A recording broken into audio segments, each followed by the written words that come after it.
Hi, hello architecture aspirants.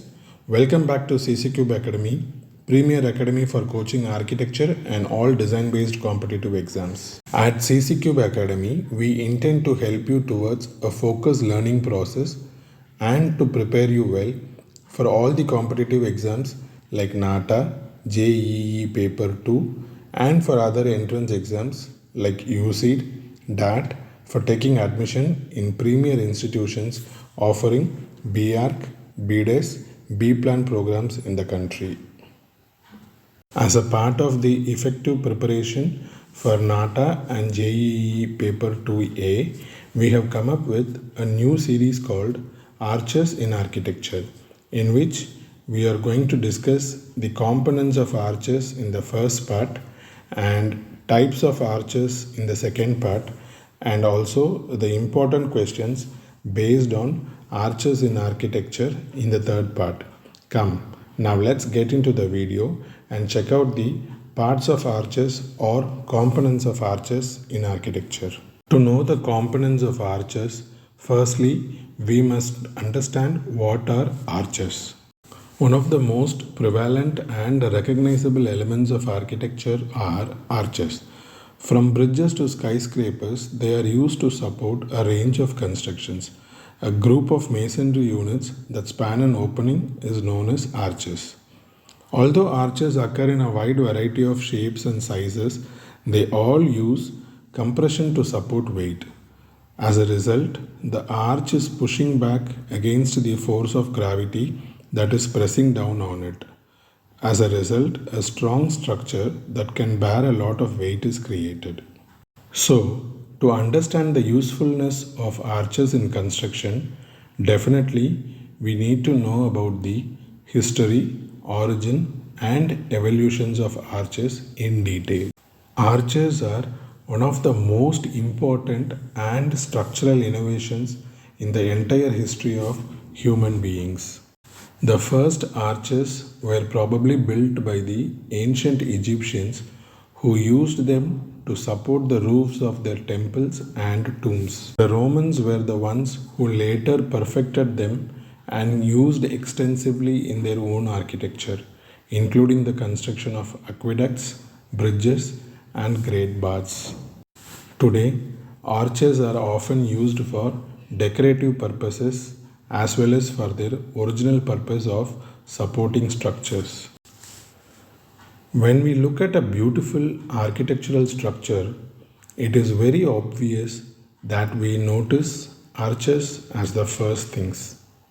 Whether we are looking at a traditional religious buildings or a bridge, when it comes to designing exteriors, it can be safe to say that these arch openings add elegance and charm to all spaces. Now that you can visually recognize the various parts or components of arches. Abutment. The abutment is the end support of a span on which the arch rests. It may be walls or columns in the case of buildings and retaining walls in the case of a bridge. Abutment can easily withstand arch thrust. Piers. Piers is also a supporting member of an arch, but it is the intermediate supporting member. Piers are used when a series of arch is constructed. The difference between abutment and piers can be understood like this. The intermediate support of an arch is called a pier. The end support of an arch is called as abutment. Arch ring. Cores of wedge-shaped blocks arranged in a curved form and supported on the abutment or piers is known as arch ring. Intradoors and extradoors in arches. The inner curved surface of an arch is called intradoors in arch. The outer curved surface of an arch is called extradoors. Soffit. The underside of an arch or beam is known as soffit. Soffit is slightly different than intradoors, as soffit refers to a bottom surface and intradoors is merely a line. 𝐻𝐸𝐳. 𝐻𝐸𝐳 are wedge-shaped units by which the arch ring is created. These block units may be of brick, stone, or plain cement concrete. 𝐻𝐸𝐳 are also called arch blocks, which are used to create arch ring. Crown in arch. The crown is the highest part of an arch. In other words, it is the topmost point of the extrodus arch. Keystone. Keystone is also a wedge-shaped block unit, but it is larger than the voicers.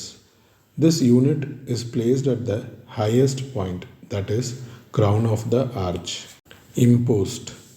An impost is a projecting block resting on top of a column or embedded in a wall. It serves as the base for the springer or lowest voicer of an arch. Skewback. It is the inclined or splayed surface prepared on the top of an abutment or pier to receive the arch. Arch work actually starts from skewback. Springers. Springing stone or springer is the first stone of an arch block or voicers at springing level on either side of the arch. Springing points are the points from where the curve of an arch starts. These are the points at which introdus and skewback intersect.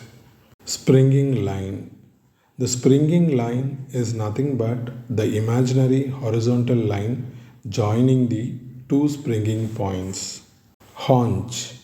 Haunch of the arch is the imaginary line and the portion of the arch situated centrally between the keystone and skewbacks. Spandrel.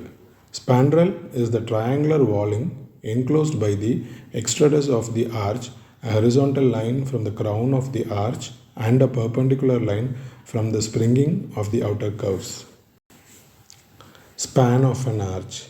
The span of the arch is nothing but a clear horizontal distance between the supports, that is, between abutments or piers. Rise of an arch. It is the clear perpendicular or vertical distance between the springing line and the highest point of the introdus, that is, below curve of the arch. Center of an arch. It is the geometrical center of the curve of an arch. Depth of an arch. The perpendicular or vertical distance between the introdus and extrodus of an arch is known as depth of an arch. Let us now recall the various components of an arch: abutment, pier, keystone, crown, haunch, voicer, extrodus, introdus, springer, skewback, springing line, span, rise, center of an arch, haunch, depth of an arch, etc. With this, we have come to an end of part 1, components of arches, in the series of arches in architecture. In the next part, we will be discussing the various types of arches. For more informative videos like this, stay tuned with CCCube Academy by subscribing our channel. Like, share, and comment your feedback in the comment section. Thanks for watching. Stay tuned with CCCube Academy for more insights on Nata and JEE Paper 2A preparation. Wishing all of you the very best for your preparation.